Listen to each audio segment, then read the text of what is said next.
No. No, I did that at night. Okay. I didn't take a nap. I didn't take a nap at all. But I was just chilling. Going, yeah. So, all right. Yeah, it was all good. All right. So the country is back open. Prime Minister said that last night. So open the gates. back to business. Schools tomorrow.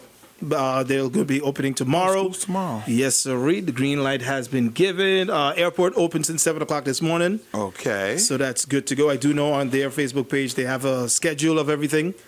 Set up of all the flights coming in. All right, cool. So in case you wanted to know, but you can still keep in contact with your airline just to make sure that you're good to go. Shout out Cassie and Sarai. That's right. I know the port Operations. The port, no damage, no structural damage, but it is closed still because of the seas, so no one can dock in. The only thing at the airport I saw there, the tent. I don't know if you saw the video. No. Yeah, the tent gone. I don't know who left it out. The tent outside Right, the TAF. the tent outside the TAF. Yeah. So that got damaged. Other than that, I think we're pretty good. Okay. I think we're pretty good. I know we're definitely good. At least yesterday, I would say, when it comes to the power, electricity. Yo, I was good. You're good? Y'all set that up on purpose. Yeah, right? Because y'all knew y'all was coming in today. And y'all said, you know what? We're going to keep G-Money's power on the whole night. Y'all did that on purpose. Yeah, they know they're coming into the Lions Den. So we going to make sure. GB's in the building in case you didn't know what I was talking about. We got the temporary managing director, Troy. My boy Troy is in the building. Troy Washington, how you doing? Hi, good morning, Super. How are you doing? I'm good. Morning, G. How are you doing? Did they just change your title? What do you? Did I just say something new? No, not yet. Don't believe that. I know. I see these press releases and I see this. I don't know what's going on. Yeah, don't believe it. Troy tell you? Did Troy tell you that? No. I don't have his number though, so he couldn't tell me. I don't have him on WhatsApp, so maybe I ain't know what's going on. Don't believe the hype. Okay. Don't believe the hype. No, but the hype that we can't believe is that the containerized generators they went online yesterday. Well, Troy didn't tell me that neither. So I don't know if that's true now because I see it, but is it true?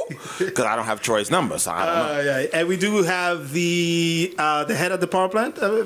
Distribution manager. There we go. Mr. Drijvers. Patrick in the building here with us this morning. Smile, Patrick. You guys come here like with stone faces and like, come on, smile, y'all. Yeah, man. We're your friends. We're a bit tired. I can imagine you're tired. You're a bit tired. Okay, yeah. But smile. Y'all came here like, anyway, good morning. Morning. Y'all came in here mean mugging. Paula got her screw face on. Like, what's going on? Get ready to give me.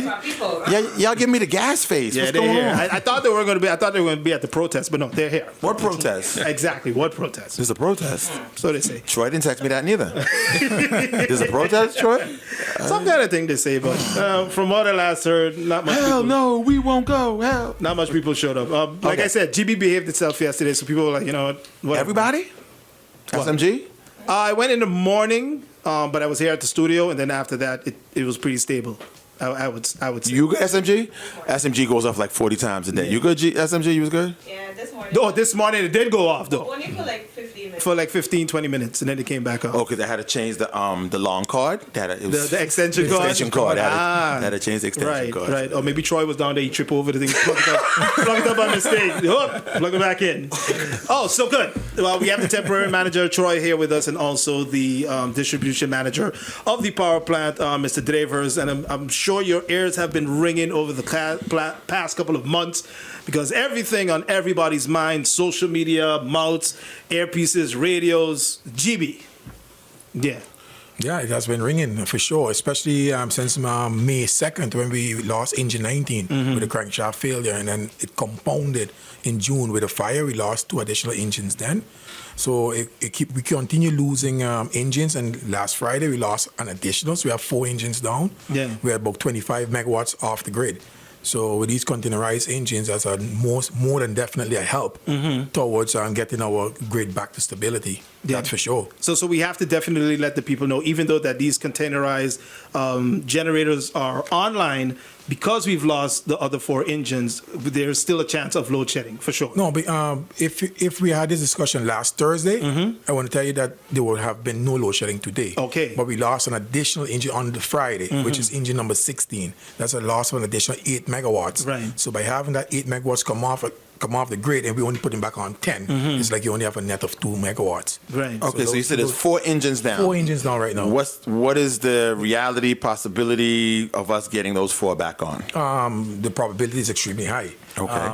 I will let you know which numbers, then we can have a proper discussion and we can guide you through the numbers. Okay, first, before we get that, this question has been bothering us. Yesterday, we asked it. The numbers. How you go from 19 to 16 to 8? How do the engines get the numbers? And we only it's have a real stupid question. And there's but- actually 10 engines, right? We have 10 Right. engines total, but don't forget this. We always continue counting. We don't start over the count. So the same thing what Spoon said.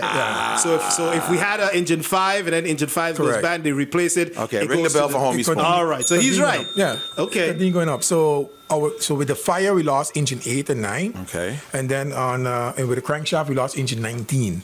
And then on Friday last week, we lost engine 16. So we have 4 engines that are down currently. All right. Engine 16, I would say that would take a few more weeks before we can know how long it would take to come back into commission because we're going to assess it. Engine 19, we managed to save the crankshaft, so we expect that to be online between 3 to 4 weeks from now. Okay. That's 10.5 megawatts. That's one of our really big engines. Engine 8, we're planning to test that today. So that's also about 4 to 5 megawatts. And Okay. engine 9, we're leaving out of the scenario because that's still being assessed with the insurance and adjusters. So engine 9 is not going to be touched for this moment, but engine 19, 8, and 16 is the ones that we're going to be following up with. And what's wrong with engine 9? Engine 9, that's one that got more damage with the fire, more the cabling, but not the machine itself.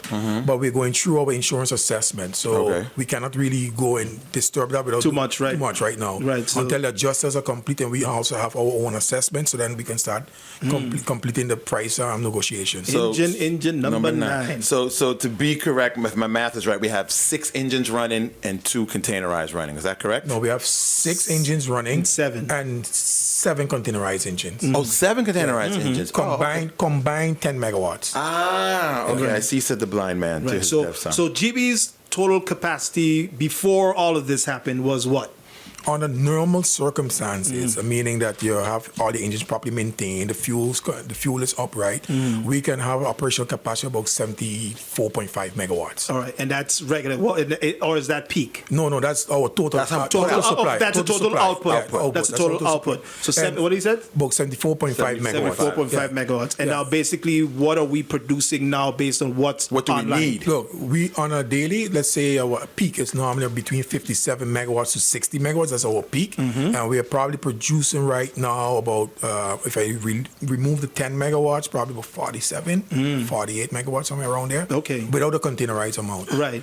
But that varies off for sure, because depending on where you are with your maintenance, because the more your engines are maintained, the more efficient they run, and of course which fuel quality you have, and of course temperatures, etc. So you have many different factors than just the installed capacity of the engine. What is the what's the word I'm looking for? The 6 engines that are remaining. What's the word I'm like? The wear and the lifespan. Their lifespan. Oh, they've currently. passed their lifespan. These 6 No, engines. Can we expect them to go down? Like Exactly. what's happening? I mean, engines can go down anytime. True. They're mechanical. Yeah. Just like you step in your car, you start it, like, whoa, what's wrong with it today? Right? But the 3 engines that actually passed the technical lifespan are engines 7, 8, and 9. Those 3 engines are above 30 years. Okay, so 8 is the one which is out right now, and But then we 9 plan to is the get- one, and that's going to come online, Yeah. and then 9 is the one that Had the with fire. the fire. Correct. And engine number 7 is also above 30 years. Okay, So we have but for now, Yeah. she walking, she holding up. Yeah, correct. Okay. Correct. So those are the 3 engines above the technical lifespan, but everything else are below. But we do have engines that will reach there in the next 5 to 7 years. We have, I think, 2 engines above 23 years. So if we don't start doing our proper planning and investment from now, then Right. we might end back up in that same scenario. Because I wanted to ask Mr. Drijvers, how did we get here? I mean, I think we know how we got here because why did we let it happen? I mean, we saw these engines reaching their lifespan, and I've been hearing that the pleas were made. Hey, we need to do such and such and such, but it didn't go through. Things didn't happen the way that you guys wanted it to happen. That is correct. There were pleads also from internal, of course, that we will need extra production, not only because of the lifespan of the engines, but also the increase of construction on the island. We have a prediction, forecasting, of course, that we follow. But the capacity of the generators right now, again, has been decreased, or let me say because of mechanical failures. Thank God, and I'm saying thank God, I shouldn't even say thank God, for Irma, we were saved a bit. Okay. And we were taken out of that, let's say, that capacity increase or demand increase scenario. But of course, St.Maarten is resilient. As you have seen, after hurricane, we were back up on our feet. Even GEBE was back on within 6 hours. Right. So here we are, faced with massive construction going on, engines failing, engine above their lifespan, and yeah, we are trying our best to keep it up, keep actually GEBE afloat. It's for the country we're doing it. We are again doing our utmost. That's the reason also why we brought in the containerized generators until we could get what we call, okay, if I could call the steps, we have the immediate, the midterm, and then of course the permanent. We wanted to go actually to the midterm first, but because we needed, or the supplier, the manufacturer needed a specific amount of time, 3 to 4 months, to be able to manufacture the equipment to send it down, and for us to install it and have it ready for commissioning. We needed to bridge that gap. So we bridged that gap with immediate solution, and that's the rental units that we have right now. Okay. Currently, we have 6 generators of the immediate solution running. That is helping us out now with to try and mitigate and reduce the load shedding as much as possible. Yes, we did have a little failure this morning. It was a little technical issue, a setting that had to be adjusted, but we are back up on online, and it's they're, as you say, they are running sweet. All right. When it comes to the containerized generators, I don't know if you guys can divulge this, but how much is that costing you guys? And number 2, is that cost going to be Passed on to the customers, consumers. to the consumers? Thank you. The cost of the contract, unfortunately, I can't go into those numbers. Okay, I figured. Yeah, because of certain understand. clauses. However, in terms of passing on to the consumer, no, we will not pass it on to the consumer. As I explained before, even though that we do not see that let's call it GEBE drop the ball, and we should leave then the population pay for our mistakes. So we said, you know what, as a form of relief, instead of taking that calculation and shoving it into the current fuel clause, we will take that totally to the cost of GEBE and pay for that ourselves. Okay. Yeah. So that's one way. However, we're still hearing a lot of complaints about the fuel clause itself, because people got their bills for June and July, and they were like, listen, for most of the time, we didn't have power, but my bill is showing just as much because of this fuel clause. Is there a way that moving forward, GEBE can maybe look at some other type of relief as well? I mean, we're very appreciative with the containerized generators. That extra is not going to be passed on to us. But what about some type of relief based on the inconvenience that we experienced for the last few months as well? People want some type of relief or some type of compensation or something from that as well. I hear where you're coming from. Like I was saying, maybe we should go back to the drawing board and have more discussions, but we saw it as for the inconvenience that we're given. We said this investment that we are doing, let's take it upon ourselves that we don't pass it on. So we saw that as relief, right? But we can always take the comments coming from the population and go back to our drawing board and have deeper discussions. But because our idea of relief was that, but obviously probably the population thinks a bit differently. So we would have to go back and figure it out and then come back with some type of proposal that we think makes sense for both parties. Yeah, Because because we have to also take into consideration that around the world, these costs are incorporated and passed on to the customers, whereas GEBE now is not going to do it. Right. That's good news. Back to the fuel clause. I was driving in this morning and I heard a politician on the radio saying that GEBE pays $5 million a month on fuel. Oh, I won't go into the specific of my fuel bill, but it's high. I would say my fuel bill is high. If you look at my financial statement, about 66 to 70% of my revenue is fuel costs. Okay. So that's what we call our indirect costs. The fuel price is a direct pass-through. GEBE doesn't earn a cent from it.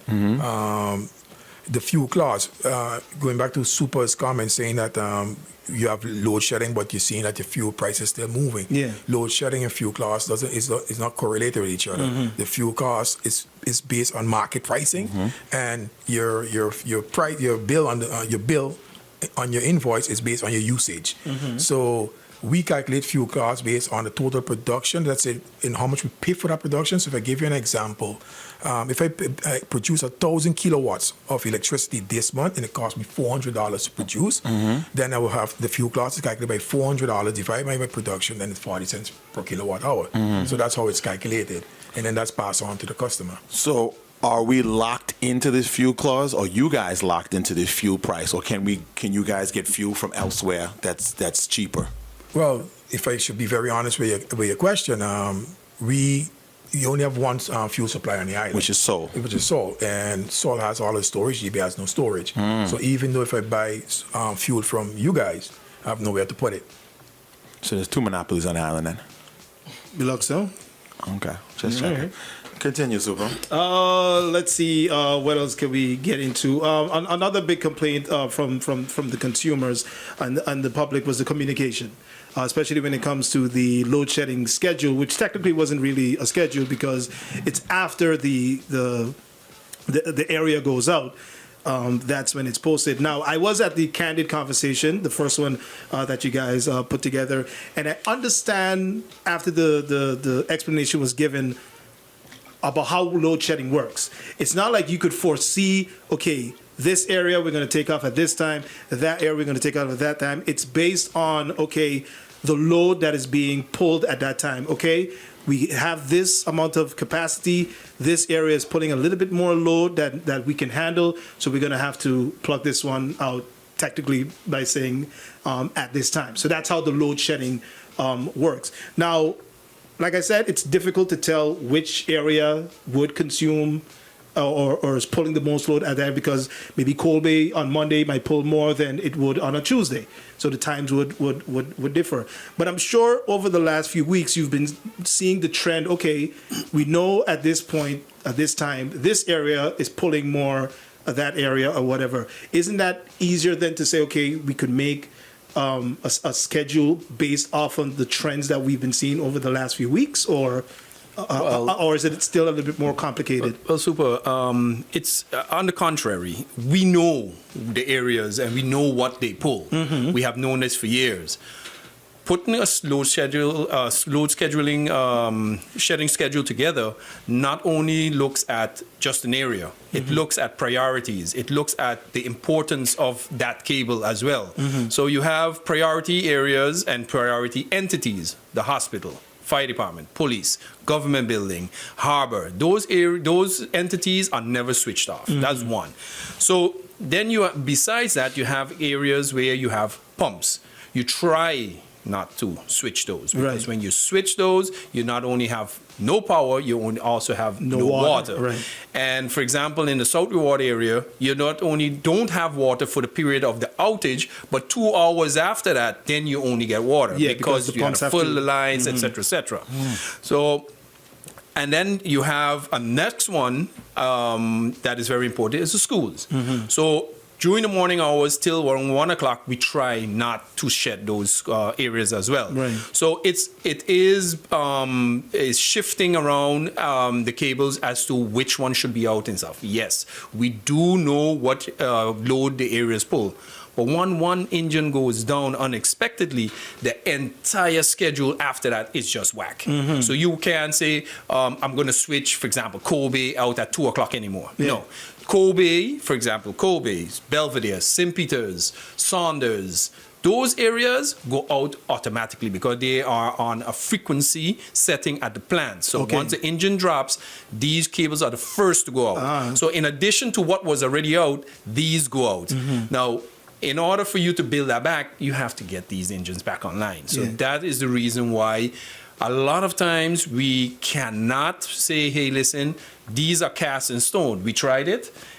And what happened? We got a backlash. Yeah, but we are not sticking to the schedule. But we cannot predict a failure. And Right. that is the whole problem with the load shedding schedule.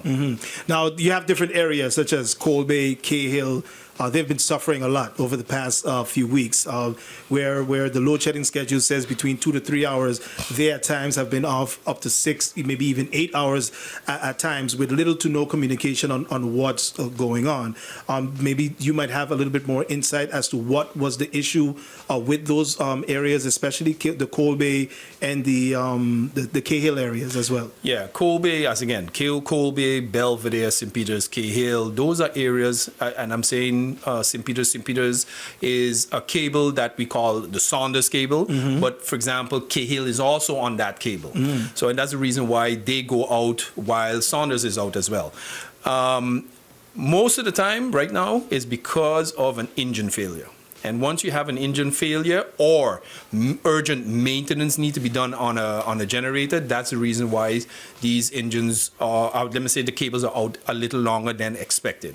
Like, for example, engine 16 went down, and on top of that, we had to do urgent maintenance on engine 7. So we will have to then say, hey, listen, we can't do the 2-hour window because it makes absolutely no sense. Then I have to take a 2-hour window and I have 15 cables out. It's better, honestly, to tell you, not correct, but press the stop button, just shut down the whole plant and leave them fix the generator. But then you inconvenience it more. Right. You know, so again, we are faced with aging engines, mechanical engines. So it's evident that our engine will go down. All right. And that's the main reason behind the extended periods of outage. Do you think maybe communication to everybody, whether it's Facebook, something, or that's... I think I so. was just gonna I say think that. we should. That's what really frustrates people, because they don't know when and how long. Right. Some of these outages were like 2 a.m. Yeah. Right. And nobody expects that to go down. And even our communication officer everyone is sleeping. You know, we don't expect it to go Troy down got then. phone, tell Troy text people. Wake up. Yeah, I think Troy is the only one who does be up. So give him the Facebook password now. You know, luckily I don't have Facebook. Makes two So of no, us. but it's sometimes unpredictable when it goes down, and we don't even have idea when to send it out. So most of the time when you see that we do after the fact is because it was unpredicted. Something you said before, you said Saunders and Cahill. and Cahill and St. Peter's are on the same cable? No, Saunders and Cahill is on the same cable. St. Peter's is on a different cable. And then you have Betty's Estate? You have Betty's Estate is on the next cable again. 'Cause I know so we have sometimes- different cables yeah, 'cause because of the sometimes St. different Peter's is loads. off and I'm on, and vice versa. Correct. Okay. Correct. When it comes, everybody keeps, you see everybody. Like you are on the FEPT cable. Oh, let me write that down.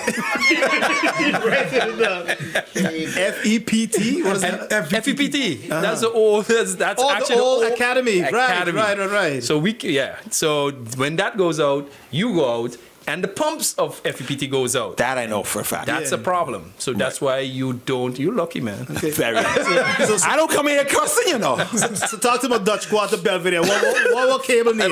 We ain't got no pumps there. Just kidding. But what you call it? Like another cable that barely goes out is Madam Estate, and for the reason for that is because we fill a bucket. We have a Mount William Hill tank that is only 400 tons. If you actually go out for like a half an hour, that tank is empty. Right. So we try not to shed the Madam Estate cable, very important cable as well. So you will have those situations where, for example, Illich Road is off, but Madam Estate is on. Right. Correct. Yeah, we see that. Yeah. Yeah. So that is main reasons why certain cables are on and others are off. You should put out a handbook so people know which areas to buy houses in. Yeah, what to move to, right? I'm going to buy a house in Betty's Estate and Madam Estate. One of those two, I'm buying a Next house. to the hospital. Or next to the plant. I heard that. Man. Yeah.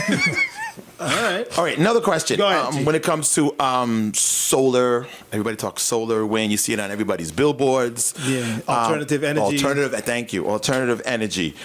You guys, is it true or false? You guys at one point proposed to government to do solar, That is correct. and it was turned down?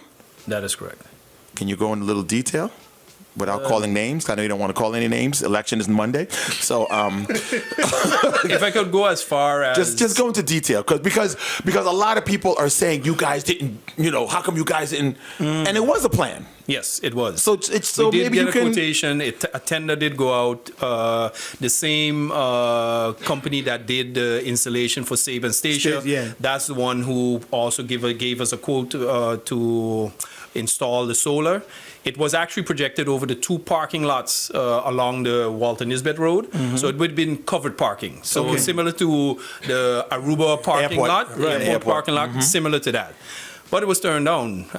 I don't know the specifics. What year was because- that? 2014. 2015. 2014, 15. Yeah. Do your research, people.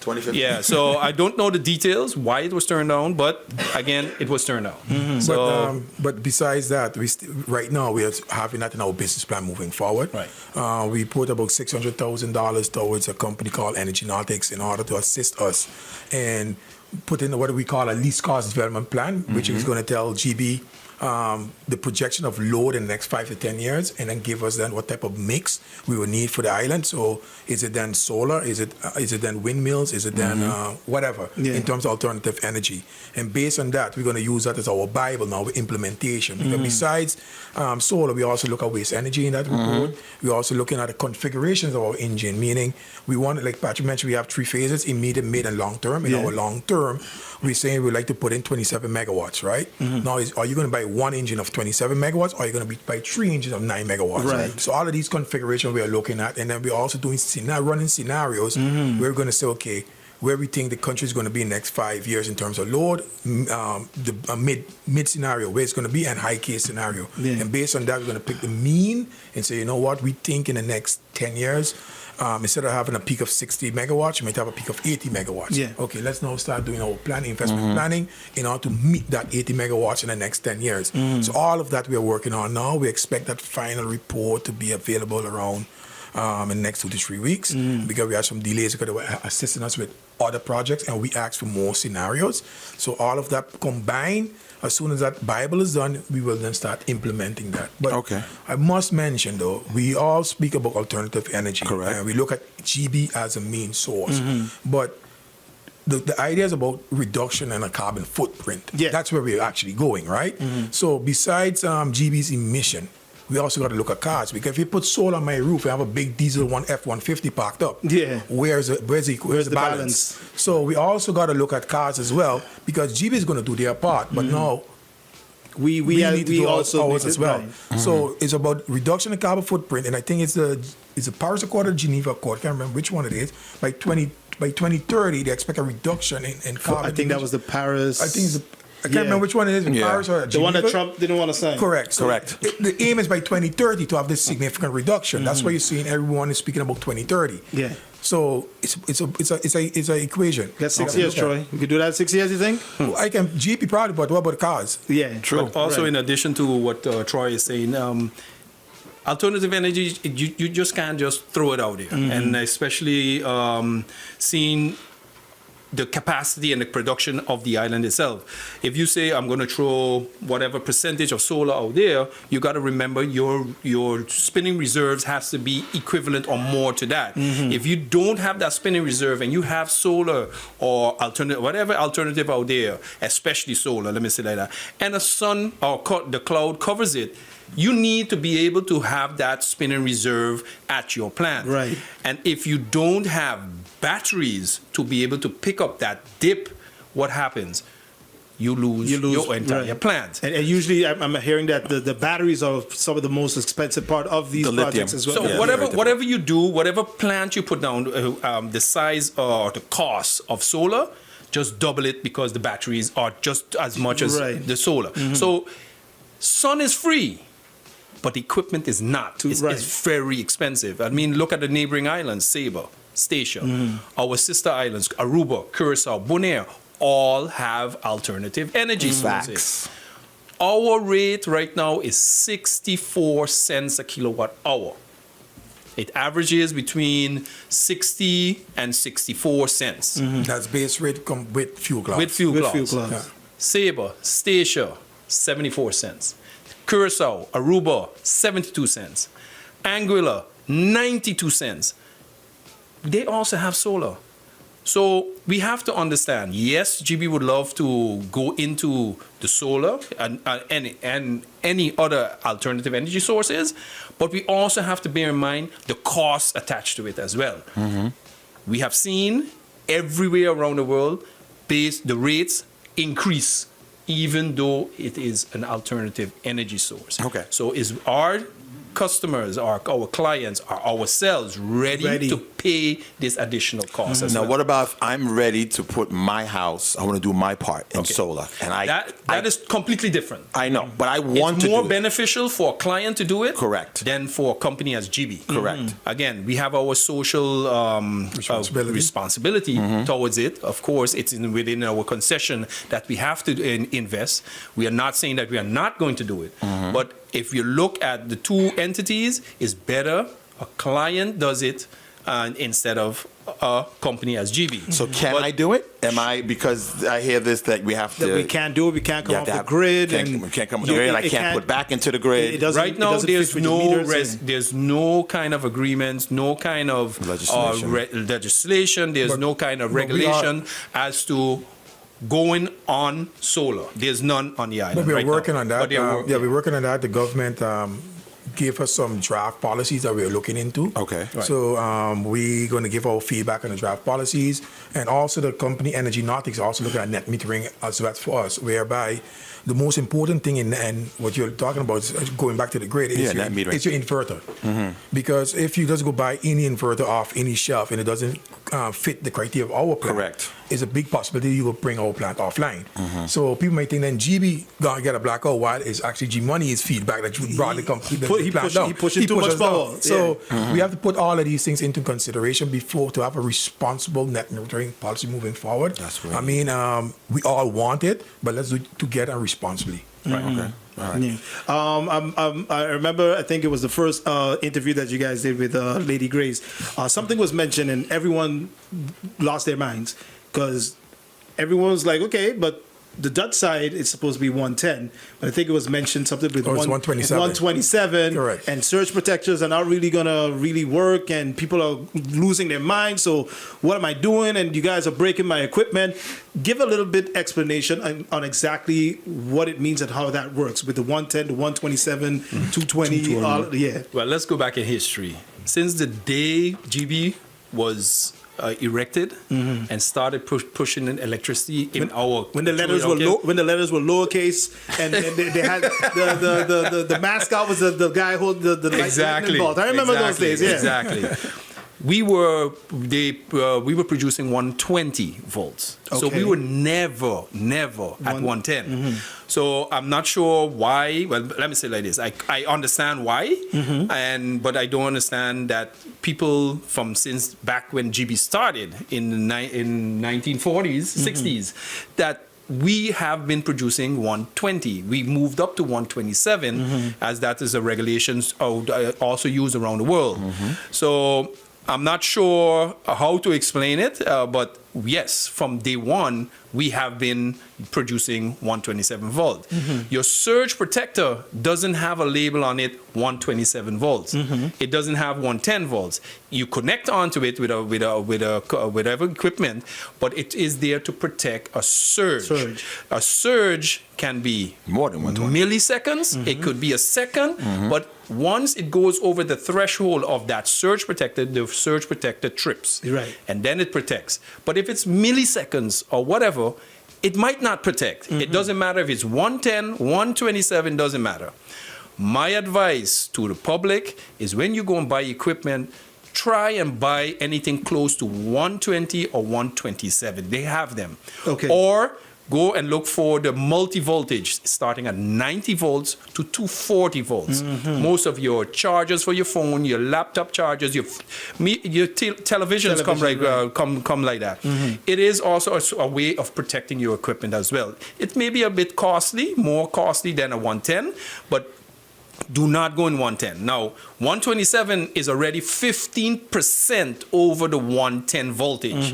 Now, in our concession, we can even go 5% higher. So could imagine you hitting over 130, hitting sometimes even 140. and your equipment is 110, it done tells you it's going to get damaged. Yeah. So bear in mind what you buy in equipment. Our regulation, our concession states 127. So it is what it is. And people just say, well, I'm astonished that people did not know. I didn't know. Y'all got to put out a GEBE handbook with the cables, 127. Y'all got to put something out so people like. Yeah, Yeah. because most of the time when people go and buy equipment, the first thing they look at is the price. The last thing I'm looking at is what Is the voltage. Because I'm like, listen, once I plug in, it better come on. That's it. Yeah. Yeah. So It will come on. right. Does it work on the Dutch side? For how long? But that's Yeah. something we noticed that we should start also educating. So Absolutely. to ramp up in our communication side, those are, I say, learning things we can teach the population. you know? Absolutely. So that's what we're gonna do. Because we're in the dark. No pun Just a little intended. advice, instead of, but it's a little bit more costly, instead of buying surge protectors, buy voltage regulators. Voltage regulator. Voltage regulators, they keep a voltage range of a 90 to a little, I think, of 140. So if it has a dip, it stays at 127. If it goes over, it stays at 127. So it is a bit more expensive, but it saves your equipment. I've had And a you could do it per device, or you could do Right. it for your entire house. Yeah, I see a 2-pack for $30. Not bad. So, but and like you said, it doesn't have to be the whole house. It could be like more Your fragile equipment. right. So like your refrigerators, your stoves. Yeah. Like you said, most TVs now they already come built with those Multi-voltage. things Right. inside of it. So okay, so my- we just have to do our research as well. Correct. Exactly. So what about those persons on the same subject who have lost equipment to GEBE, such as generators, switches? What now? We have a claim forms that they can fill in. You can do it online, or you can come in by customer service and fill in the claim. Once we get a claim, Patrick's department goes with a technician and then verify the claim. So they'll come to your house? They'll come to your house, do the Okay. necessary assessment, and then once they give the okay to pay out, it comes to management. Management approves, and we pay out the claim. Okay, all right. When it comes to GEBE's cash flow, I know you can't divulge everything, but how bad or how good on a scale of 1 to 10? Let me put it like this. In 2022, when I started in September of 2022, and when I came into GEBE, I would say the cash flow was extremely fragile at that time, because at that time we were only billing 20% of my database. So if you're only billing 20% of your database, and then your bills remain the same or a bit higher, you can imagine the situation that you're in. And today we can say we're billing 95% of our database. So that's an improvement of our cash flow. Now the question is, how much of that database is paying? that's where I'm That's coming it, at. okay. So in terms of the term, so we give you 30 days to pay your bill, right? 50% of that database is compliant of paying within the term, and then the other 50% not compliant with paying within that term, right? So what we do, that's why we go towards disconnections, right? So that we force that other 50%. Now, guys, you over your term. You didn't come have no discussion with GEBE, no payment plan, nothing. You have to pay us. So then we move towards the disconnection strategy. So that's how we get then the other 50% to comply. So that's how we do it. But our cash flow is getting better, of course, but it's still fragile. I mean, I gave an example yesterday on the radio station that you have to picture GEBE as an individual driving a vehicle, speeding down the highway, lost control, and crashed and had a severe accident, end up in a coma, ICU, everything you would think about negatively. And he stayed 1 year in a coma. He started to come out of that coma. He still have to learn to speak, talk, walk, creep, before he could start running. And then we are judging him. We are criticizing him that he can't run a marathon. So that's the way where GEBE is right now. It came out ICU, now we're going through rehab. So GEBE needs to recover. Once we recover, then we can have the discussions about running a marathon. Okay. So that's how. So when it comes to database recover, how good, bad, how? The database is extremely well protected at this moment.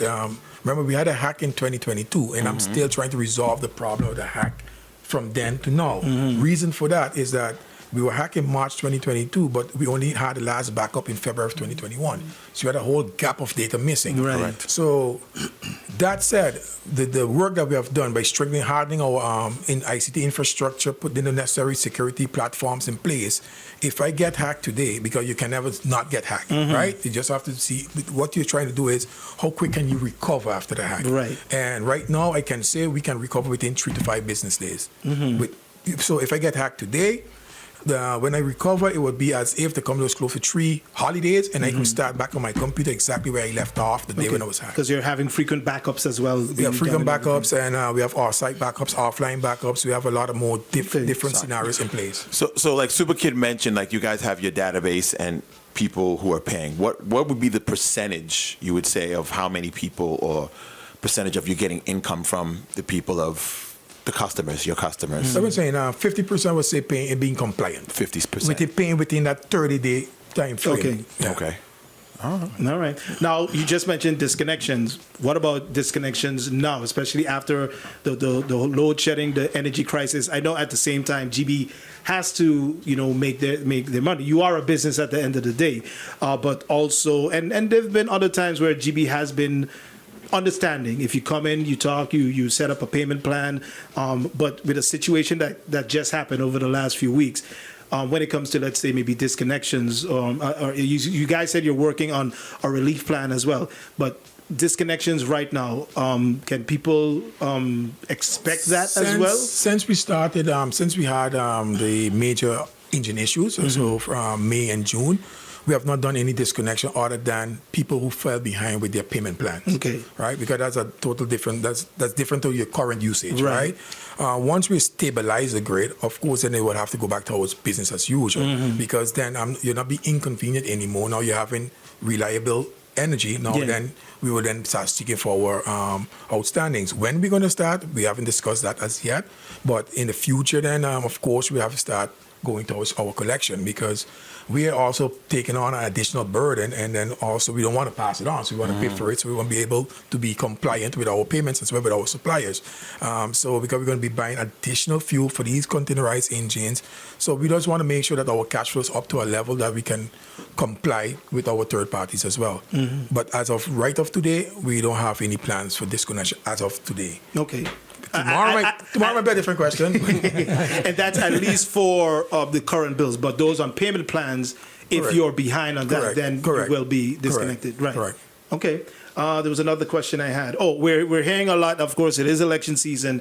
We're hearing a lot of just start everybody at 0, and then we can move from there, which sounds good, But then you have people like like myself, like SMG. We've been paying. Correct. After the hack, we've been paying and everything. So what happens to us now who've been paying, and then all of a sudden you just zero everybody, and then Start from 0 is easier said than done. Would it have been a possibility? Let's say break down. soon after the hack, it could have been a possibility then. That's a better question. Look, after the hack, starting over. And you came in way after the hack. I came in also. way after, right? So when I came in, they already started the process of trying to recover everything. Right. If I have to put my hat on in, let's say, in March of 2022, even though if I started over fresh in March of 2022, you still needed data. So without the data, you still cannot build. So even though I say everybody's on 0 March 2022, it still would take me X amount of months. You could have done a campaign. No, it still would take me X amount of months in order to get that data back into the system. So then when I build, I still got to build you backwards, come forward. Because I go on to the base, my 0 point. My 0 point is March 2022. Right. I get my database ready in December 2020 for sure. You still got 11 months to pay me. Right. So regardless of where we move the stake, at that time I needed data. And now that we are now 2 years further, writing off like that can be a bit challenging. I mean, you could have done a campaign called BYOB, Bring In Your Bill. Yes, you have from now until a certain month. Now, whoever data we have, you're staying on. Whoever we don't have, then we could tell. Okay, I don't know if that's how it works. Those get disconnected until you looking for a riot? You looking for a riot? I don't know. You crazy? But I mean, and that helps you to build back your database. Listen, the incentives bring in. We're gonna start everyone at 0, but you have until this time. And then after that, there's a cutoff date, and then from there But I understand where you're coming from. But you understand, even though we were hacking, we were not collecting. We still had our fixed bills. I still had to produce electricity. I still had to pay my fuel bill. I still have to pay my salaries. I still got to pay my vacation bonuses, my cost of living adjustments. All of these things I still have to pay. Right? So I know it's very easy to say, but in practice, it's a bit more complex. If you look at it and you're running a business, it's like, it just doesn't make really sense. But going back to the fuel clause again, I'm a little slow. It's okay. There's nothing kind of relief you can do. I know you guys are set in stone. There's nothing government can do for the fuel clause for us. I'm not set in stone with fuel clause. I'm just telling you what my current reality is. True. We can always have discussions on the table how we can reduce a bill. I mean, it's business, right? It's an expense. Okay, how can we reduce this expense? We can come with ideas, injections, concession discounts. I have a lot of different ways we can try to sit down as a team, government and my team, and then we can say, guys, we think if we use this formula, it wouldn't impact GB's cash flow and GB's financial health, and it will give the population relief. It has to be a responsible decision. It cannot be irresponsible. Okay. All right. I feel you on that one. Yeah. Now, Troy, they've always said that you're a finance man. That's why you were brought in when the hack happened. That's what all the politicians say. Troy don't know nothing about no engines. He know about money. So that's what I want to say. That's what they say. That's what I hear. That's what I hear on the radio. I like the question, but it's unfortunate people only know me because of my financial hat. Right. My first college degree, I'm actually a chemical engineer. Okay. Oh, ring the bell. There you go. I'm actually a chemical engineer, and then I trained myself to become finance, and I went into a master's in finance, and I did a master's in business administration. Okay. So I came being from, let's call it we call it a beta person, and changed my person into an alpha person. So I trained myself to be financial, but my first degree was chemical engineering. All right. So I you know a little bit about what's going on at the because power chemical plant. engineering is a mixture between mechanical, electrical, and Right. thermodynamics. So that's a whole total mix. So even though I won't go into the details of how mechanical engineering goes into the structure of the engine, I have the high level understanding of the engines. And How it works. And if you go to electrical, I also have the high level understanding. Yeah. And then my specialty in chemical engineering was processing engineering, meaning you're dealing with process flows and how factories work. If you go to the power plant is a factory. You bring in fuel, you run it through your pipeline, you run it through your pumps, you carry it to your engine, you give a process. The process is called a heating up process. It's a thermal process. You generate electricity and then you distribute it to your population. That's a process. That's a process in processing engineering. So the only thing now, the electrical and mechanical guys will go in now. The difference is they will tell me, okay, what size pumps I might need, what type of pressure you need to run it. But I can write or draw the whole process plan, and then they would have to make it make sense for me. So by saying that I'm not technical is a misunderstanding of not knowing my full background. Right. But I hope I clarify it here, because when I'm speaking with mechanical guys, I don't need explanation about the basics of engineering. I would need explanation about the details of what they're doing. So, and that's the reason why I can grasp what I've done so far that quickly. Right. Because please don't forget, when I came in September 2022, we still had to do a baseline study. I had 2 months' time to do a baseline study of a company I never worked for. Yeah. Right? And we managed to do that within them 2 months.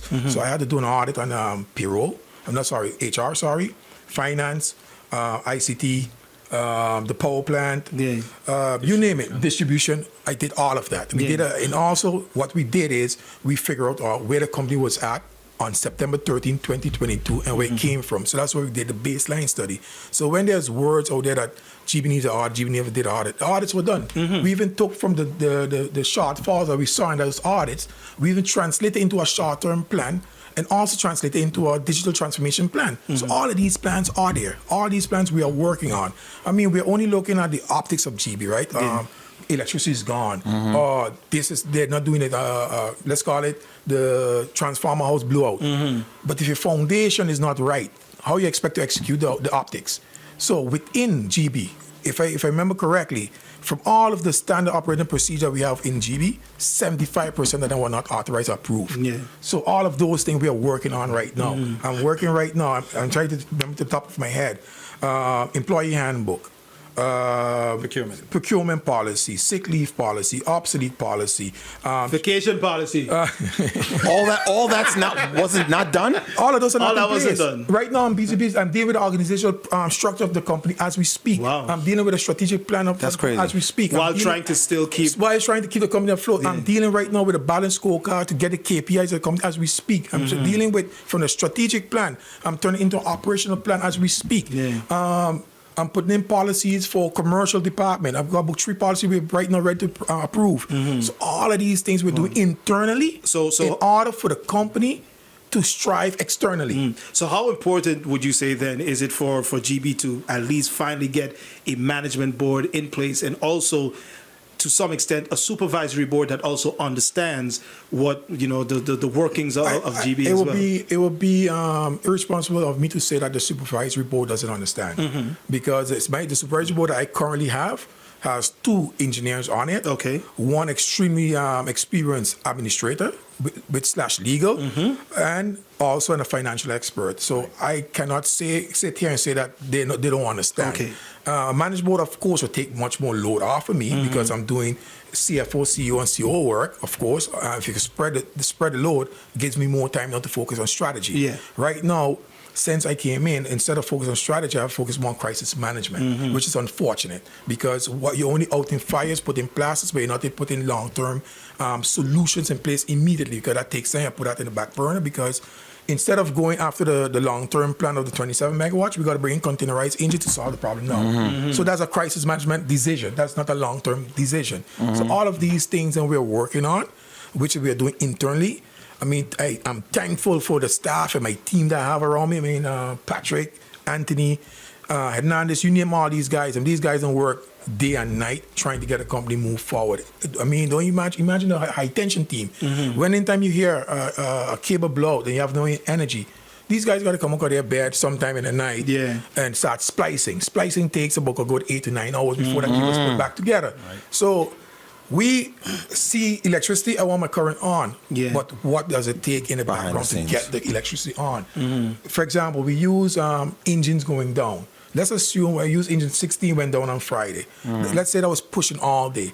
Before the mechanics can even touch that engine, they have to wait about 8 hours before they can touch this engine. Wow. And then we are saying, I want current, but I have to also look at the safety of my team. Yeah. I'm not going to send a guy in a building that I know is unsafe. Remember, in one of those engine halls, and I think what we should do is plan a tour for the media to come and see it. I mean, I could film and do an episode of course. I mean, restoring GEBE. Restoring GEBE. Because I mean, it works for the airport. People got an understanding of how the airport works behind the scenes. Yeah, I mean, the hospital's doing it now. True, yeah. They're doing a video now behind the scenes of what's going on with the construction because it's taking forever. Yeah. I mean, because in one engine hall, for example, engine hall 4, you have 4 engines in there. Even though one go down, the other 3 are running. And they got to work in that environment. The environment is not 25 and 20 degrees. No. The environment is 35 degrees. It's not like here in the studio. No, it's 35 degrees and up. Because you have 3 other engines running and the noise pollution. Right. And that's what these guys are working in there hours and hours and hours. And then when they leave late at night, decide to go on their phone to look at something, then they just get they see pure negativity about they're incompetent or they can't do this or whatnot. And that same guy, when he reaches home, also doesn't have electricity because there's load shedding in that district. And he might be living up St. Peter's area where there's no water. So before this guy can wash that heavy fuel off his body, he might have to wait till 2 in the morning to get a shower. And then to get up 6 in the morning to go back to work again. And then being abused on his way to work. But as the same person, if Hurricane Ernesto dropped his high tension cord, then he was competent enough then to put back the high tension cord. But as soon as the high tension cord is replaced, then he's incompetent again. So imagine then the motivation level of that staff member. Imagine that. I just want us to take that into perspective where we are making these comments online. And I believe I remember in another interview, or I can't remember where I saw it or heard about it, when it comes to, let's say, investments into GEBE, it's very difficult for you guys to get that as well because your financials weren't up to date as well. I think the last financial was, 2019? Have you guys been able to start working on the rest? Yeah, most definitely. Because, again, I start back when I came in. I'm sounding like a broken record saying that, but when I came in September, the last financial statement that GEBE had done was in March of 2020 delivered was the 2019 audit financial statement. Right. That was the last. And then I have my power plant manager telling me, hey, we need engines. If we don't get engines, we're going to end up in where we're in right now. I say, okay, great, we're going to get engines. Now start to look at the stuff, what you have to do. We all went to get a loan. If you don't have your house... Papers in order. If you have your house in check, ain't no way you're going to get the stuff quickly. However, I still took the bold decision, went out to the market and tell the market, hey, I need money. So the market's working with me, but tell me, in the meantime, while we're working on this, get your house in order. So right now, I've done 2020, 2021 completed. We're working on 22 now. We're trying to get that completed by the end of August 2022. So now we'll have 2020, 2021, 2020 done in 12 months. Okay. And then at the end of this year, I'm trying to get 2023 where GEBE will be fully compliant with the corporate governance in terms of delivering all of their financial statements. Yesterday, Super Kid had the Prime Minister here, and he was mentioning that he has something in the pipeworks in the line when it comes to money for engines. Is that true, false? No, correct. The Prime Minister spoke with us, and that is correct. We're doing things in parallel because even though I'm working on getting financing, in the event that doesn't work, you need a fallback position because engines are important. So, of course, the Prime Minister discussed with GEBE and the Supervisory Board to see so he said then he would have talked to his contacts and whatnot, and so we do that in parallel and see which one of them work out. Yeah. Of course. What happened with the communication between GEBE and the Prime Minister? Because one minute the Prime Minister would say something in a national address, and then GEBE would come up with a press release and say, no, that's not it. And then when I asked the Prime Minister yesterday, he was like, I was just basically going off of what I was told. But then he would say it, and then it would come out, and it looks like there's no communication. No, there is communication. I'll give you an example. For example, when we were expecting the containerized generators, the ETA, the estimate at time of arrival, we received from the shipping company will be July 14th. So that would be the information I will pass on, right? July 14th is the day. That one was on time. Those are the generators came on time. The next date they gave us for the auxiliaries, that was July 18th. So when I get July 18th, I pass that on. Unfortunately, and when July 18 arrived, then the shipping company told us on that day, oh, your container did not make the sailing. So if the Prime Minister went out with those dates, we got the backlash on that day. So now when we correct it, it looks like we're giving false information because that auxiliary shipment did not reach until July 27th. And then we also had an additional delay with the piping. It didn't reach also on that day. It came on August 8th. And what I'm saying all that for, today is only 1 month since the containers arrived. And normally those containers takes weeks to install, right? Even though I had about 10, 15 days delayed, we still finished within less than a month. So that's what I'm saying. My staff, my team, did extraordinary work. I mean, if you tell me something different, I don't know what to say to them. I mean, words. I don't have words to express my gratitude towards the team.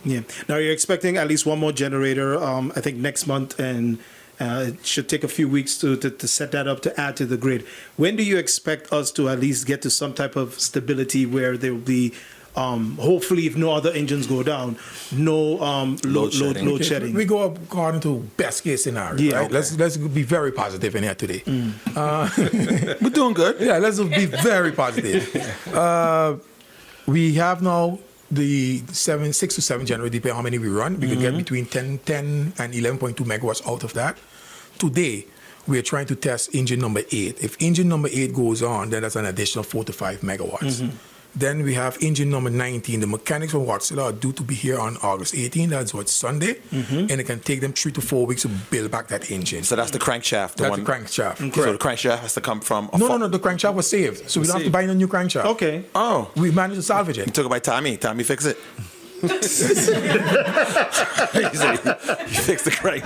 So you fixed it here. Okay. The crankshaft is saved. Okay, so you still got about 3-4 more weeks on 19. Yeah, because you have to build back now the engine. Okay. You have to reassemble so it. you take it apart and put it back together. It's totally out of each other. Okay. So you put it back together, and all of the parts, we're doing an overhaul one time on the engine and whatnot. Okay. So that's going to take about 3 to 4 weeks. 3 to 4 weeks. So if I should be realistic, and that's not even speaking about the midterm as yet, if I be realistic and based on the amount of megawatts I just mentioned, I would say by mid-September to end of September, this is behind of us. And what about number 9? Number 9, once we got to go through the insurance. The insurance. That's the insurance. That's the insurance. Number 16 might be back up before then.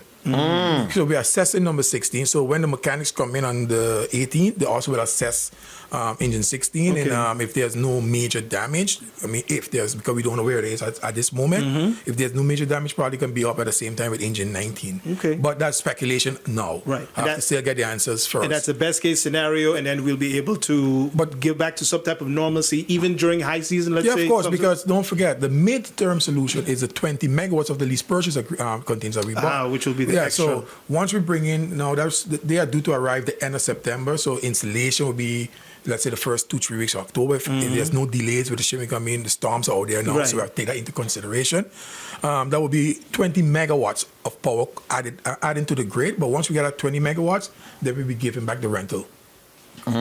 Okay, so that would be ours. That would be then a fixed mini plant, and then you can see that mini plant being our redundancy plant, because once all our regular engines are back on, we don't really need a 20 that. megawatt, but we need that in order to maintain our engines. Okay. Then we can follow our maintenance schedule properly. So you could take that engine down, Yeah. then you have this backup. Back you up could to have that maintain, running. because at the moment we have an engine right now that's way over its maintenance cycle. What's that, 7, 9? 17. 17. Yeah. But you got to understand too, and just need to add to it, when we do an overhaul and not a maintenance, an overhaul is a type of maintenance.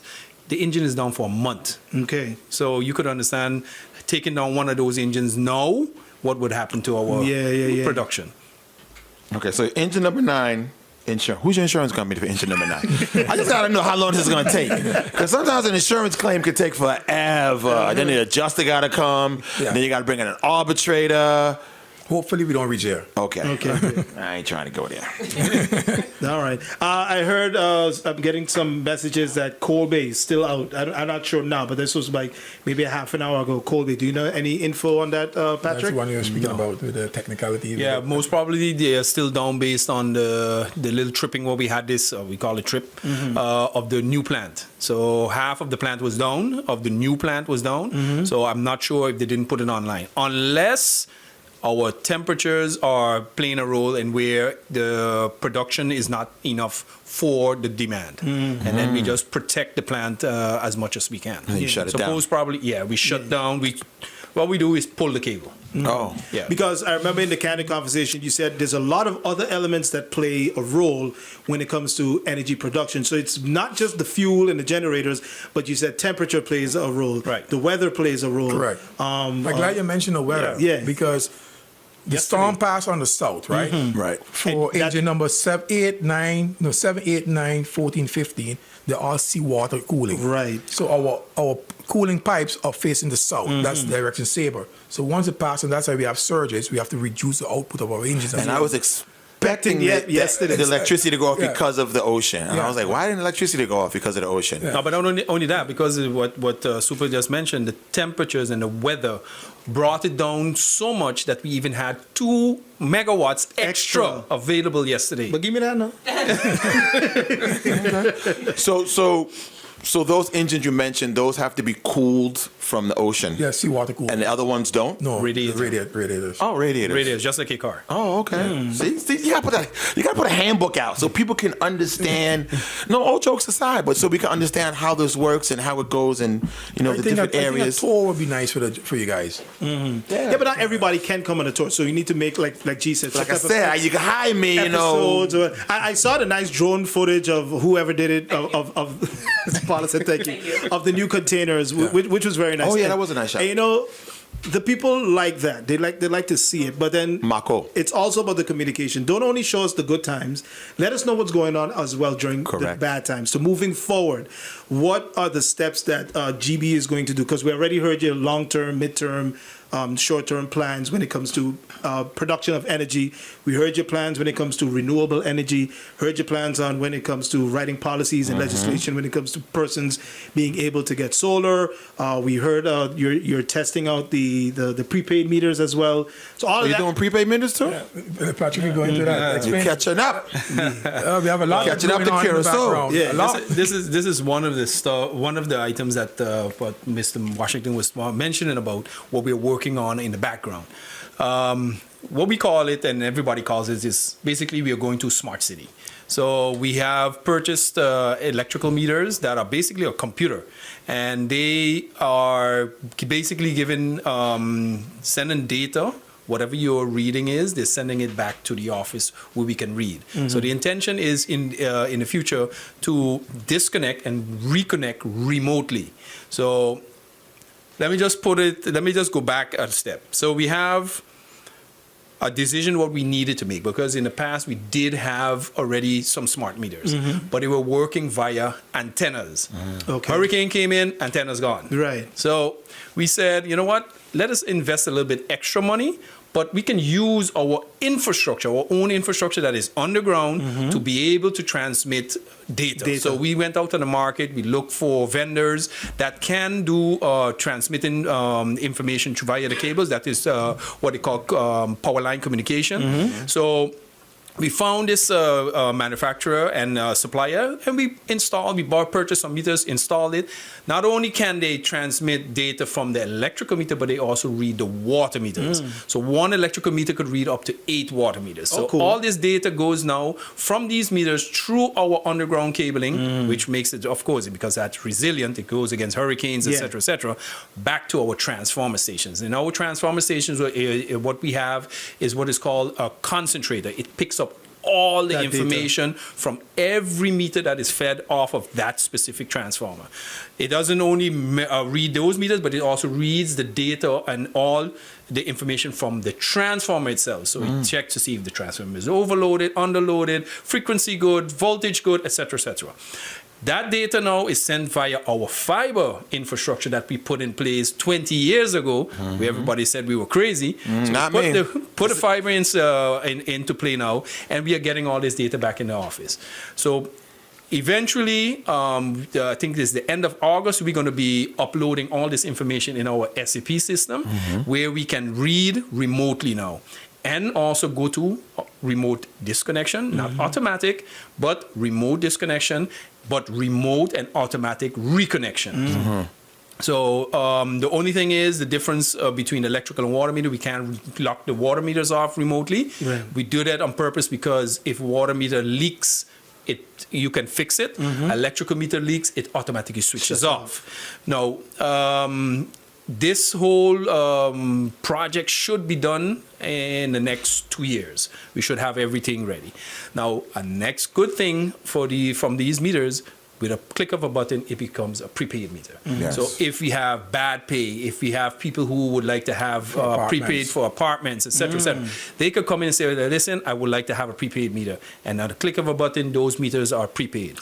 We are working on an app. We are working on online portal where people can go online and pay for their bills, and they get automatically reconnected. Because I was wondering, Carousel has it, Aruba has it. You go to the gas station, you take your phone, you get a card, a scratch card, and you put electricity on your house. And you're good to go. Good to go. But this one, no scratch card, it's all on the app. So you punch it in, you pay for it, and you got power. And basically, what you use is what you pay for, basically. Exactly. Also. And you can now control how much electricity that you use. So you have. And I have Paula next. I must say, though, we are also doing a new website where the website will be more smart as well. So we're aiming a website where you can go with a debit Visa card now online, pay a bill, and get immediately your receipt as well. Cool. So all of that we're doing on the background. So all of this is happening in the background while still solving. And not leaving out the whole streetlight infrastructure as well. It will also be going through this concentrator, so you can switch on, switch off, all those. We have it in place a bit right now. And dim the lights. But with this new setup, it will all go through one concentrator, one porthole, not like companies abroad. They have 3 different portholes for electrical meter, a water meter, and a streetlight grid. No, we have concentrated this and put this in one. So it saves us money, saves us time. It's very efficient. So all of these things, again, we have been working also along with putting new generation in place in the background. Okay. You mentioned online paying. Can persons now pay online? Is it safe to pay online again? Because I know after the hack, it was said try to avoid that, come in personally because there were some issues. Or I paid online, I didn't get a receipt. I still haven't got a receipt. Look, you can always pay online. So it's a bank-to-bank transfer. You can do a bank-to-bank transfer, it's no problem. The problem is we're getting the receipts is that we had a lot of backlog, and the reconciliation is done manually. So I can pay today, but probably you might not be reconciled till 2 to 3 weeks from today, and that's the reason why you see your receipts take about that long. That's what I figured. Right now, that's another project I know I'm seeing. We're also doing the project where you're going to have automatic reconciliation. So right now we're using our bigger bank. So when you pay online, instead of someone in the background doing the matching, the bank, when you hit the bank would automatically reconcile with the SAP system, and then you can automatically get your receipt, and it will automatically apply to your account too as well.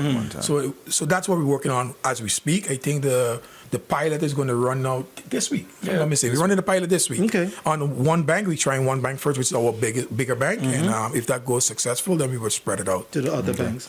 Okay, so you're hoping by that you're running the pilot this week and also the portal and everything by probably the end of the year, maybe we could say, or okay.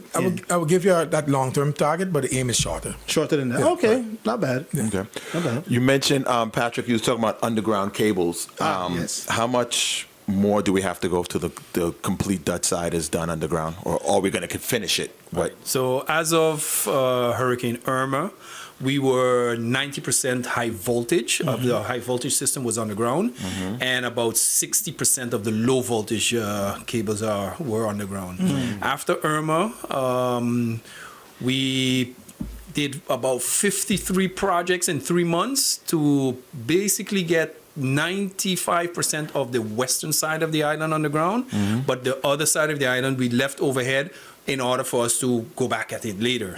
Right now, because of the Dutch funding, NRBP has been working along with us, and we are busy with 2 projects. We have already completed phase 1, where we put a good bit underground. I think it's about 12% of the remaining balance was put on the ground, and we are doing phase 2, hopefully to start end of this year or begin next year to do the other part. Okay. We will not be 100% on the low tension, but we will be 100% on the high tension for sure.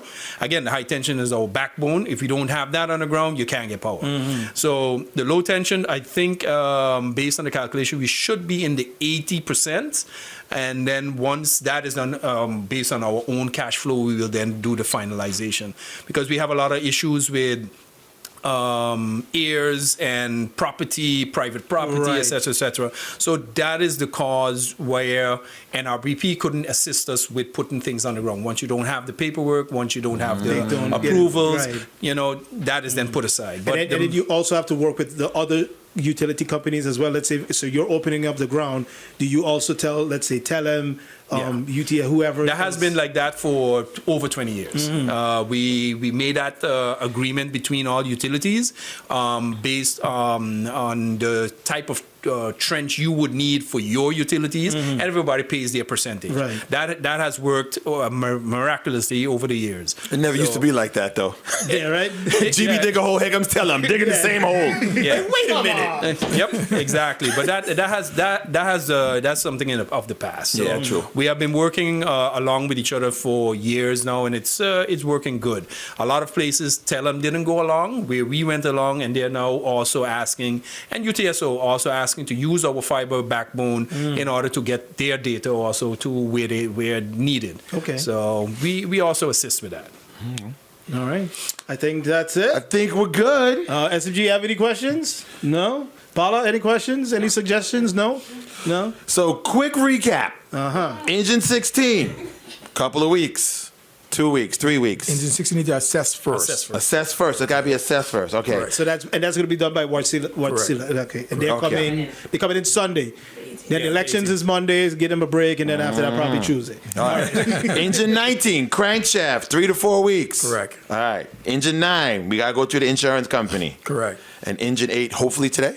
Testing today. Testing today. Testing today. Testing today. Okay. All right. And if all goes well, probably by the end of the weekend or something. If all goes well. I don't want to say that. You know what? Yeah. He don't want to jinx himself. Patrick's the guy. He don't want to jinx himself. And then we have another container coming, you said, right, Super? Or we have The 20 megawatts. The 20 megawatts. Yeah, that That's should gonna be here. end of September, Yeah. beginning of October. So hopefully, maybe by my birthday, September 25th, we good. Well, without the 20 megawatts, I'm saying I think we should be good. Yeah. Okay. Yeah. Bring the bell for Troy. All right. My boy Troy here in the building. Thank you guys for joining us today. It was a pleasure. Hopefully, We didn't think you guys were going to show up, to keep it real. We didn't be like, they ain't showing course up we will today. show up. They ain't Of showing up course, of today. course. After this little tropical storm, they might not show yeah, up. But you guys show people got the answers that they were looking for. I think they Hopefully. they understand a little better. I think the main issue was the communication. Communication. And I hope. Paula, we got to fix that, Paula. We're not looking at Troy. We're not looking at Patrick. Paula, we got to fix the communication with the people of St. Maarten, Why Paula. is you calling my name out on the radio? Because we need to know what's going Go on. saying kids on him. Tell him. Yes. Don't Patrick got to fix engines. Troy got to Yes. count money. You got to communicate with the people. Agree.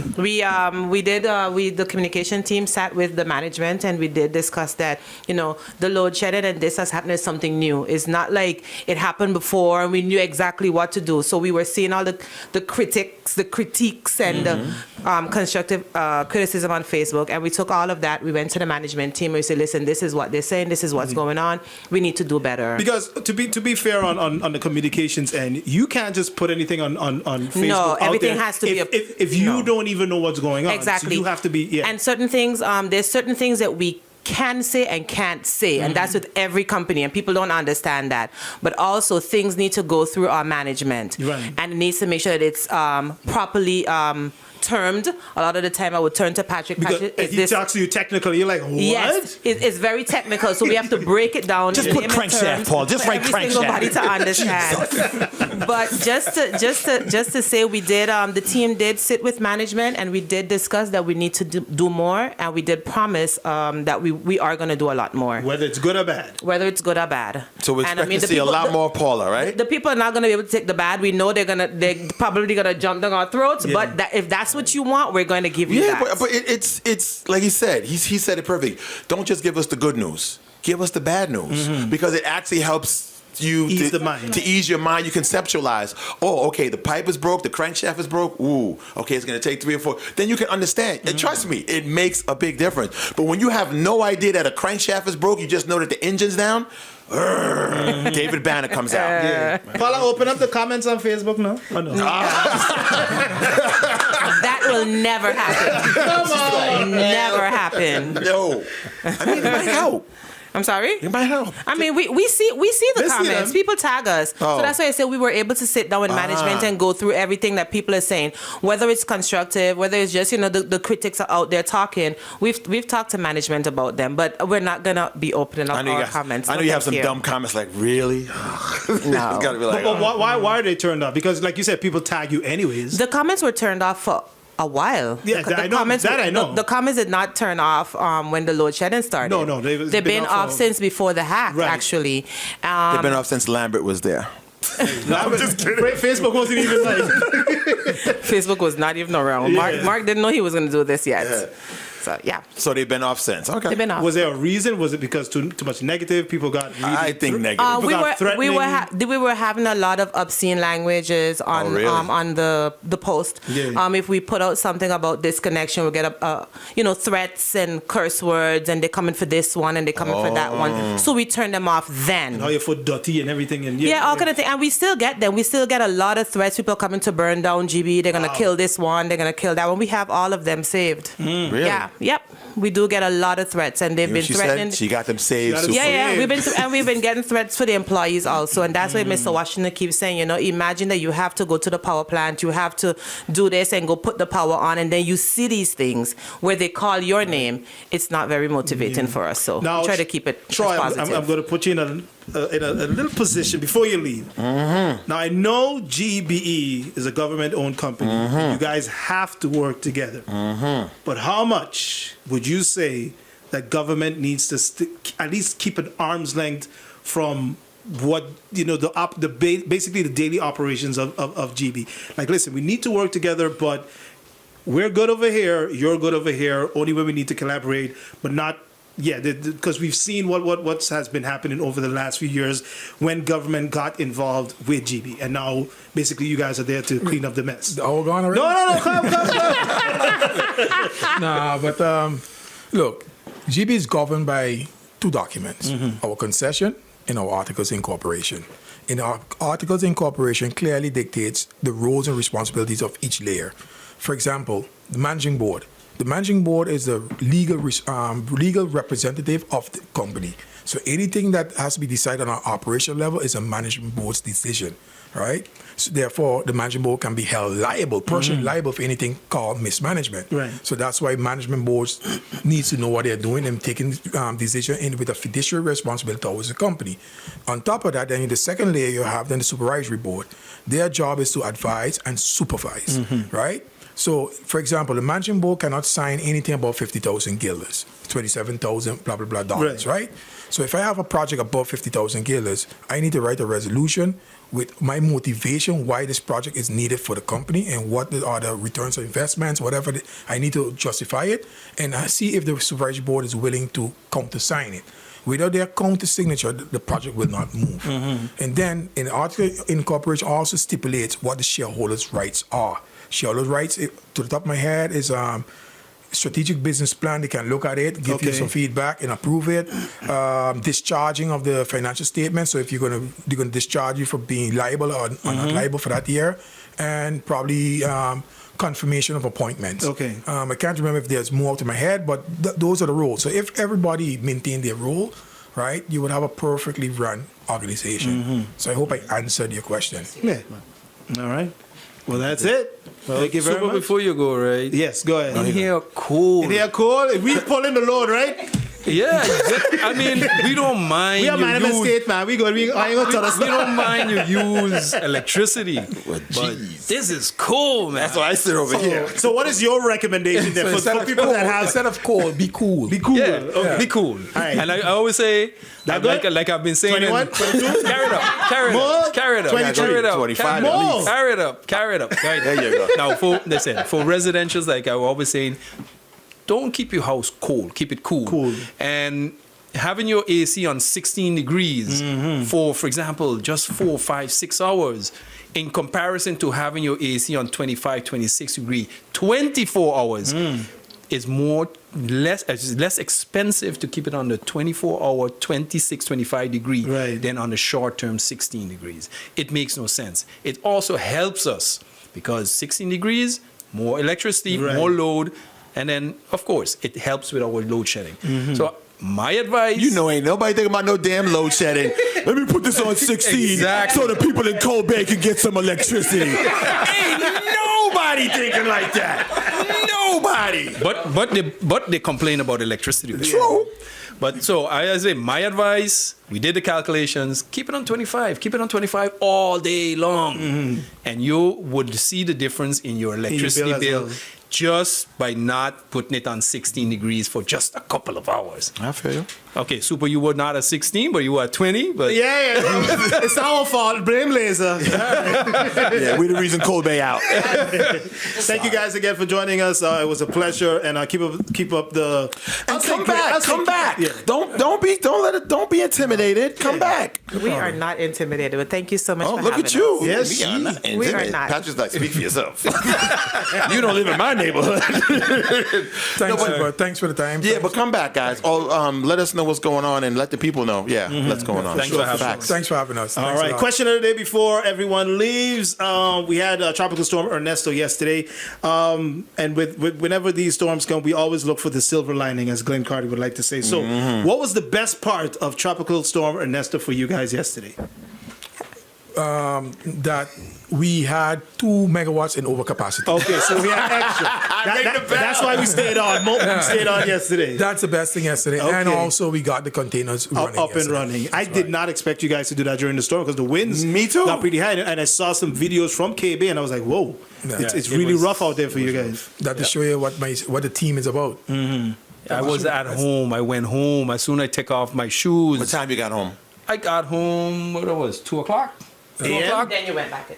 And then someone calls me, get back out here because we're going to start the generators. I was like, it's raining. Yeah, but put on your raincoat. He had on his. He was You saw ready. the yellow one, I right? saw him, yeah. He was ready. Yeah. What about you, Paula? Well, mine was after I got back from the power plant, it was good to have power on for the entire night. Yes, Yeah. Red Pond was on for the entire night, and that was so good to sleep through the night. Because people gotta know that you work at GEB, but Oh, that doesn't yes. mean you have 24/7 Oh electricity. no, and you see a lot of people on Facebook saying, "Oh, my area is being interrupted the most." I know you live Belvedere, and then there's Cold Bay, and Patrick explained that. Stepchildren. Yes, but But Red Pond is out quite often Yeah, also, I guys. see that though. We don't have Quite. generators at home either. And I don't. I wish I did. Me either. Sure. But If you can find one now. Yeah, right. that too. For me, the same thing. you got links? GB didn't go off. GB didn't go yeah, off. it was great. Yeah, I got some rest, took a nap. Oh man, Yeah. I watched a lot of Netflix. Are you guys also concerned because again the engines are going down? We're talking about the electrical the distribution, and I know it's not much you can do because it's not really your business. But I'm sure you're hearing the complaints of the food safety because of what's been going on, and now we also have to think about the mental aspect that this is going to have on the people as well. Is GB maybe working together with their communications team or some other people from the outside to say, okay, let's see how we could put a plan together to maybe help, I don't know, deal with some of these. Maybe we could have a crisis line. People could call in, let some of the steam off. So since we can't post it on Facebook, I don't know, but something that the company says, listen, we understand what happened. It wasn't your fault. We wanna at least show some type of corporate responsibility, especially when it comes now to your mental health as well. No, that's a great suggestion. I mean, we can bring it on the table and have discussions, see how can implement such a thing. Paula, part of the team now. You hear what you just said? Thanks for that suggestion. No man. problem. Super, you've always been part of the team. True. Don't act brand new, True. okay? Let me put it out there. People, he's always been part of the team. Yeah, thanks for the suggestion. Yeah. All right. Okay. That's it. That's a wrap. We gone. G-Money up next. Thank 8 p.m. you. Workload Show, followed by the cut creator, DJ Outcast. Outcast on number one. And then Sagan comes in to do her thing. And then we'll be Thanks, back. man. Yeah, no problem, man. And we'll be back tomorrow from 6 to 10. Doing it all over again. G-Money, leave us off with a snap, something nice and positive. And I'm sure everyone wants to know about this interview. Will it go online? Yes, it will. Right, SMG? Yes, it will.